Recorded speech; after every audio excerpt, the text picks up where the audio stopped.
کر سکتا ہے، کوئی اس کے لیے مشکل نہیں. هو علی کل شیء قدیر، اسے ہر شے کی قدرت حاصل ہے. لیکن اصل بات جو ہے میں آپ کو بتانا چاہتا ہوں، یہ ہے سائیڈ ایشو. اصل ایشو ہے فلسطین کا جو شروع ہونے والا ہے. بھٹی دہکے گی وہاں. ظاہر بات ہے کہ اگر کوئی بہت بڑا اقدام ہو جاتا ہے فلسطینیوں کے خلاف، اور اگر واقعتاً مسجد اقصیٰ اور قبۃ الصخرہ گرا دیے جاتے ہیں، جو طوفان اٹھے گا عالم عرب میں. یہ حسنی مبارک ہو یا شاہ خالد ہو یا کوئی اور ہو، یہ نہیں روک سکتے اس طوفان کو. نوجوان خون اٹھے گا، غیرت اور جو بھی حمیت ہے. مسلمان ان پڑھ سے ان پڑھ اور بالکل بے دین، وہ بھی مسجد کی حرمت پر کٹ مرنے کو تیار ہو جاتا ہے. مسجد تو بنا دی شب بھر میں ایمان کی حرارت والوں نے، من اپنا پرانا پاپی ہے، برسوں میں نماز ہی بننا سکا. وہ چاہے کانپور کی مسجد سے مسلمانوں نے جانے دی ہے، چاہے وہ شہید گنج کی مسجد تھی مسلمانوں نے جانے دی ہے، چاہے نماز نہ پڑھتے ہو. لیکن یہ جو حرمت اور یہ جو حمیت اور یہ غیرت ہے، اس سے جو طوفان اٹھے گا یہ ہوگا اس ملحمۃ العظما، اس کی طرف پیش رفت ہو رہی. کتاب الملاحم سے احادیث کے حوالے سے کہ جن جنگوں کا حوالہ دیا حضور نے، پیشن گوئی کی ہے، اس کا نقطہ آغاز تھا خلیج کی جنگ. صدام حسین نے اسے کہا تھا یہ مدر آف وارز ہے، ام المحارب، یہ ایک جنگ نہیں ہے. اس کا نقشہ بھی حدیث میں موجود ہے، پیشن گوئی موجود تھی، اس وقت بھی ہم نے شائع کی تھی. لیکن اس میں جو جنگ اب ہونے والی وہ الملحمۃ العظما. ملحمہ کسے کہتے ہیں؟ لحم گوشت کو کہتے ہیں، اور قصائی کی دکان کو عربی میں ملحم کہتے ہیں، جہاں گوشت کے ٹکڑے کیے جاتے ہیں. آج کل مشینوں سے ہوتے ہیں، اب جو ہے وہ ہاتھ سے چھریوں سے نہیں ہوتے، لیکن ٹکڑے ہو رہے ہوتے ہیں، جسموں کے چیتھڑے اڑ رہے ہوتے. ملحمہ، یہی لفظ استعمال کیا تھا حضرت سعد ابن عبادہ نے رضی اللہ تعالی عنہ یوم فتح مکہ. ان کے دل میں تھا کہ اب ہم انتقام لیں گے ان عربوں سے، ان قریش سے. الیوم یوم الملحمہ، الیوم یوم الملحمہ، یہ کہتے ہوئے جا رہے تھے. ایک خاص کیفیت، آج ہے گوشت کے ٹکڑے اڑانے کا دن. حضور سے کہا کسی نے جا کر کے ساتھ تو یہ کہہ رہے ہیں الیوم یوم الملحمہ، الیوم یوم الملحمہ. حضور نے فرمایا نہیں، ان سے کہو جا کر الیوم یوم المرحمہ، الیوم یوم المرحمہ، آج رحمت کا دن ہے، آج تو میں ان سب کو معاف کروں گا. لا تثریب علیکم اليوم، میں تم سے وہی بات کہہ رہا ہوں جو میرے بھائی یوسف نے کہی تھی اپنے بھائیوں سے، اذهبوا فانتم الطلقاء، جاؤ تم سب کے سب آزاد. وہ ملحمہ ہے جس کو کہ حضور نے حضرت معاذ بن جبل رضی اللہ تعالیٰ عنہ کی روایت ہے، اس میں سے جو ابو داؤد میں روایت آئی ہے اس میں الملحمۃ العظما، عظما مؤنث ہے اعظم کا. آپ کہتے ہیں جنگ عظیم اول، جنگ عظیم دوم، عظیم کا باپ ہو گیا اعظم، سب سے بڑا، اور اس کا مؤنث ہے سب سے بڑی، عظما. الملحمۃ العظما، سب سے بڑی لڑائی. میرے نزدیک یہ وار کے معنی میں نہیں ہے، بیٹل کے معنی میں. انگریزی میں یہ دو لفظ علیحدہ ہیں، وار، بیٹل.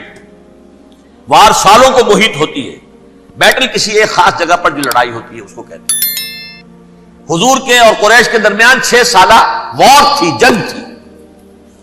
لیکن battles, battle of Uhud, battle of Badr, یہ بیٹلز تھی، لڑائیاں تھی.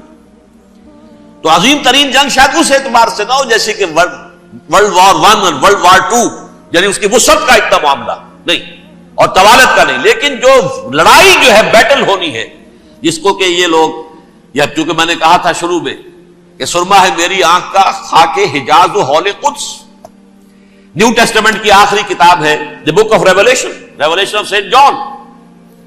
اس میں آرمگڈون کہا گیا ہے اسے. ہر مجدون، یہ عبرانی لفظ ہے، ہر کہتے ہیں اونچی جگہ کو، سطح مرتفع. مجدون میگیڈو، میگیڈو ایک وادی ہے، مرتفع، وادی مرتفع. یہ ہے واقع لبنان، اسرائیل اور شام کے درمیان جو ٹکڑا، جو ٹرائنگل بنتی ہے، یہ ہے، یہاں پر بڑی جنگ لڑی جائے گی. اور یہ جنگ صلیب ہوگی، جو کہا ہے بش نے، یہ جنگ صلیب. سیکنڈ ملینیم شروع ہوئی تھی تو پہلی صلیبی جنگ ہوئی تھی، تھرڈ ملینیم شروع ہوا ہے، یہ سیکنڈ صلیبی جنگ ہے، یہ کروسیڈ ہے. اور میں اس مرتبہ امریکہ گیا تھا تو پہلی مرتبہ مجھے وہاں ایک رسالہ ملا ٹرمپٹ نام کا. یہ امریکہ کے جو بہت ایکسٹریمسٹ قسم کے پروٹیسٹنٹس ہیں یہ ان کا رسالہ ہے, اور ان کے بارے میں اب کہا جا رہا ہے وہ کرسچین زائنسٹ ہیں. آپ شاید پہلی مرتبہ یہ لفظ سن رہے ہو. زائنسٹ تو ہم سمجھتے ہیں یہودیوں کو, کرسچین زائنسٹ وہ ہیں جو ہیں تو عیسائی پروٹیسٹنٹس ہیں, لیکن اسرائیل کے وہ حمایتی یہودیوں سے بڑھ کر ہیں. یہ میری کسی پہلی تقریر میں شاید بہت سے حضرات کو یاد آ جائے, میں نے کہا تھا 4 سال پہلے ہمارا تنظیم اسلامی کا ایک کنونشن ہوا تھا ہوسٹن میں, امریکہ کا جنوبی علاقے کا شہر ہے. ایک سیشن اس میں ہم نے رکھا تھا انٹرفیتھ, ایک عیسائی کو بلایا تھا, ایک یہودی بہت بڑا وہاں کا عالم ہے اس کو بلایا تھا. اس یہودی عالم نے ڈاکٹر وشوگراٹ جو وہاں کی یونیورسٹی میں پروفیسر ایمیریٹس ہے, اس نے کہا تھا کہ یہ اسرائیل کی تو سپورٹ کر رہے ہیں عیسائی, ہم تو نہیں کر رہے. جو پریکٹسنگ یہودی ہیں وہ زیادہ اسرائیل کے حق میں نہیں تھے, یہ تو سن 67 کے بعد انہوں نے اسرائیل کو تسلیم کیا ہے. وہ تو منتظر تھے کہ ہمارا مسیحا آئے گا تو اس کی قیادت میں جنگ کریں گے, جیسے شیعہ منتظر تھے کہ مہدی موعود آئیں گے تو پھر ہم کچھ کریں گے. وہ امام خمینی نے کہا جب وہ آئیں گے آ جائیں گے, لیکن ہم کچھ راستہ کے لیے. زائنسٹ نے آگے بڑھ کر ریاست قائم کر لی, اور جب یروشلم پر بھی پورا قبضہ کر لیا تب جو ہے در حقیقت مذہبی یہودی جو ہے پھر انہوں نے اپنایا ہے, اون کیا ہے, اور نئے سیٹلمنٹس جو بھی بنے ہیں وہاں پر اسرائیل میں, اس میں اکثر و بیشتر مذہبی یہودی آیا, اور بروکلن کے علاقے سے سب سے بڑھ کر آئے ہیں, جو امریکہ میں نیو یارک کا ایک جنوبی علاقہ ہے, بہت بڑا یہودیوں کا بہت بڑا گڑھ ہے. نیو یارک کو جیو یارک بھی کہا جاتا ہے, وہ تو اصل میں مرکز جو ہے وہ تو یہودیوں کا ہے. اس حوالے سے وہاں پر جو کرسچن زائنسٹ کہلاتے ہیں وہ اسرائیل کے یہودیوں سے بھی بڑھ کر کہیں سپورٹ کریں. بہرحال اس دوسری صلیبی جنگ کا معاملہ جو میں کہہ رہا تھا, ٹرمپٹ نامی رسالہ, اس کا ایک مضمون ہے دی لاسٹ کروسیڈ. اب یہ آخری کروسیڈ ہے جو شروع ہونے والا ہے. میں تو حیران ہوں کس قدر کھل کے وہ باتیں کرتے ہیں. رومن کیتھولکس کو وہ کہتے ہیں کہ یہ شیطان ہے, یہ پوپ شیطان ہے, یہ یورپ کو اس نے جمع کیا ہے کرسچینٹی کی بنیاد پر, اور اس میں زیادہ تر کیتھولکس ہیں. آپ کو معلوم ہے برطانیہ بڑی مشکل سے شامل ہوا ان کے ساتھ, اس لیے کہ وہ پروٹیسٹنٹ کا سردار تھا, ابھی پوری طرح نہیں ہے.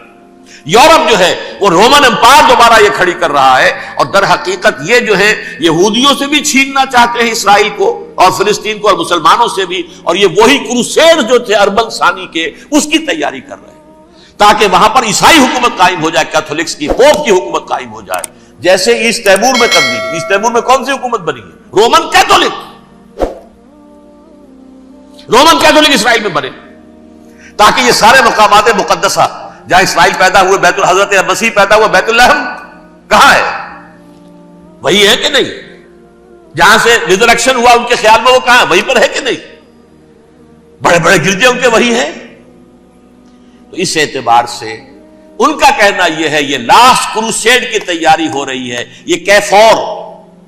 اور ان کا کہنا یہ ہے کہ یہ پوری طاقت نیٹو کی جو ہے یہ پہلے جرمنی سے لائی گئی بوسنیا, انہوں نے خود وہاں جنگ کروائی, انہوں نے خود وہاں پر ایتھنک کلینسنگ کروائی, پھر خود مصالحت کے لیے آ گئے, پھر کوسوو میں انہوں نے خود آگ بھڑکائی. یہ میں نہیں کہہ رہا, یہ وہ ٹرمپٹ رسالہ امریکہ سے چھپنے والا پروٹیسٹنٹس کا رسالہ ہے جو یہ کہہ رہا ہے.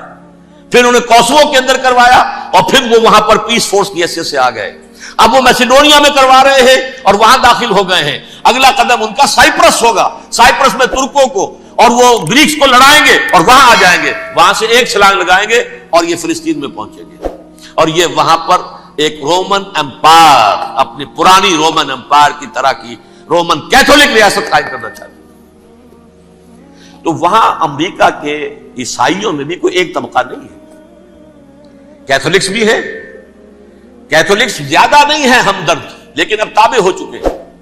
اسحاق ریبین نے جب یہ پیس ٹاک شروع ہوئی تھی, آپ کو یاد ہوگا شاید, کہ جب وہ آیا تھا واشنگٹن سے واپس فلسطین اسرائیل, تو پہلے روم میں رکا for an audience with the pope, اور پوپ کو اس نے ایک مرتبان سا پیش کیا تھا, حضرت سلیمان علیہ السلام کے زمانے کا مرتبان, اور کہا تھا دیکھیے 3000 برس تک ہم نے اس کی حفاظت کی ہے, اب یہ میں آپ کے حوالے کر رہا ہوں. اس کے بعد سے پوپ جو ہے بالکل رام ہو گیا اور وہ عیسائیوں کے ساتھ اور یہودیوں کے ساتھ ان کا پورا معاہدہ ہو. اب پورا عیسائی ورلڈ جو ہے بعثت مجموعی یہودیوں کے شکنجے میں ہے. البتہ ان کے اندر بھی جھگڑے ہیں. جو وہاں پر وائٹ کرسچن ملیشیاز ہیں وہ ایکسٹریمسٹ ہیں کیتھولکس. ان کے نزدیک دشمن نمبر 1 یہودی، دشمن نمبر 2 مسلمان، دشمن نمبر 3 جو یورپ میں کالے ہیں، ایفرو امریکن، چاہے وہ عیسائی ہو گئے ہوں، کوئی بھی ہو. یہ 3 دشمن ہیں جن سے انہوں نے کلینز کرنا ہے، صاف کرنا ہے ان کے خیال کے مطابق امریکہ کی سوسائٹی کو. اولاً یہود، پھر مسلمان، اور پھر یہ جو کالے ہیں. لیکن دوسری طرف پروٹیسٹنٹس کے اندر ایکسٹریمسٹ وہ ہیں جنہیں کہا جا رہا ہے یہ کرسچین زائنسٹ ہیں، یہ اسرائیل سے بڑھ کر سپورٹرز. بہرحال یہ اب جنگ ہوگی، اس کا نتیجہ کیا نکلے گا یہ تو اللہ ہی جانتا ہے. اب میں آخری بات کی طرف آ رہا ہوں. آخری نتیجہ تو جو بھی کچھ اپس اینڈ ڈاؤنز آئیں گے. تلک الایام نداولھا بین الناس.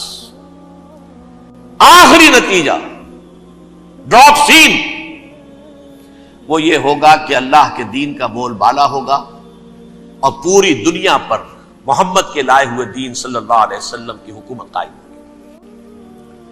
وہ گویا قیامت کی تمہید ہوگی، اس کے بعد بس قیامت آئے گی. کیونکہ مقصد کائنات، تخلیق کائنات پورا ہو جائے گا.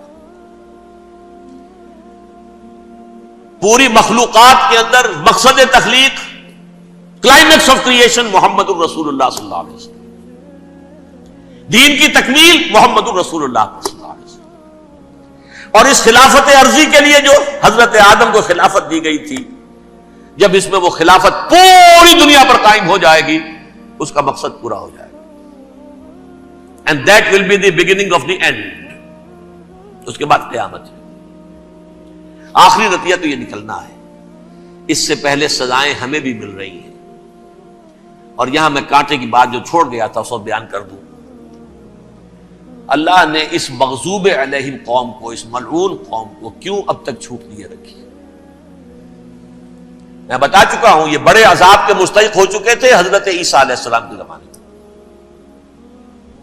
چھوٹ دی ہے ابھی تک ہے، بلکہ ایک مرتبہ ابھارا ہے. 1900 برس کے بعد ابھرے ہیں یہ. بالفور ڈیکلریشن 1917، سن 70 عیسوی کے بعد، تقریباً 1900 برس، 1850 برس تو ہے کم سے کم. پھر creation of Israel 1948، 1967 extension of Israel, یروشلم پر قبضہ. یہ سارا جو ہے کیوں ہے؟ اللہ تعالیٰ اس خیر امت محمد صلی اللہ علیہ وسلم، اس کے بہترین حصے کو سزا ان ملعونوں کے ہاتھوں دے رہا ہے. کیوں؟ جو جرم انہوں نے کیا تھا وہی ہم نے کیا. انہوں نے اللہ کی کتاب کو پیٹھ کے پیچھے پھینکا. نبذ فریق من الذین اوتوا الکتاب کتاب اللہ وراء ظہورہم. ہم نے اپنی پیٹھوں کے پیچھے پھینکا کہ نہیں. کولونیل رول سے آزاد ہوئے، کہیں اسلامی قانون نافذ کیا، کہیں اسلامی نظام قائم کیا. تو جو جرم ان کا تھا وہی ہمارا ہے. اور ہم خیر امت ہیں، اور ہمارے میں سے خیر ترین عرب ہے. ان پر اللہ کا فضل، ان کی مادری زبان میں اللہ کی کتاب موجود ہے. پھر انہوں نے اللہ کے دین کو پیٹھ دکھائی. جو ملک آزاد ہوا کولونیل رول سے، یا اس نے قبلہ کر لیا اپنا ماسکو کی طرف یا کر لیا واشنگٹن کی طرف. کسی نے مکے کو قبلہ بنایا. یہ بدترین سزا ہے. ویل للعرب من شر قد اقترب. اور ترمذی شریف میں تو یہاں تک روایت ہے، من اقتراب الساعۃ ہلاک العرب.